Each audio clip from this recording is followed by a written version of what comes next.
شروع اللہ کا نام لے کر جو بڑا مہربان نہایت رحم والا ہے۔ وہ ذات بہت ہی بابرکت ہے جس نے اپنے بندے پر قرآن نازل فرمایا تاکہ اہل عالم کو خبردار کرے۔ وہی کہ آسمانوں اور زمین کی بادشاہی اسی کی ہے، اور جس نے کسی کو بیٹا نہیں بنایا اور جس کا بادشاہی میں کوئی شریک نہیں،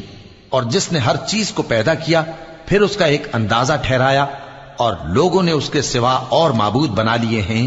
جو کوئی چیز بھی پیدا نہیں کر سکتے اور خود پیدا کیے گئے ہیں، اور نہ اپنے لیے نقصان کا اور نہ نفع کا کچھ اختیار رکھتے ہیں، اور نہ مرنا ان کے اختیار میں ہے اور نہ جینا اور نہ مر کر اٹھ کھڑے ہونا۔ اور کافر کہتے ہیں کہ یہ قرآن من گھڑت باتیں ہیں جو اس مدعی رسالت نے بنا لی ہیں، اور کچھ دوسرے لوگوں نے اس میں اس کی مدد کی ہے۔ یہ لوگ ایسا کہنے سے ظلم اور جھوٹ پر اتر آئے ہیں، اور کہتے ہیں کہ یہ پہلے لوگوں کی کہانیاں ہیں جن کو اس نے جمع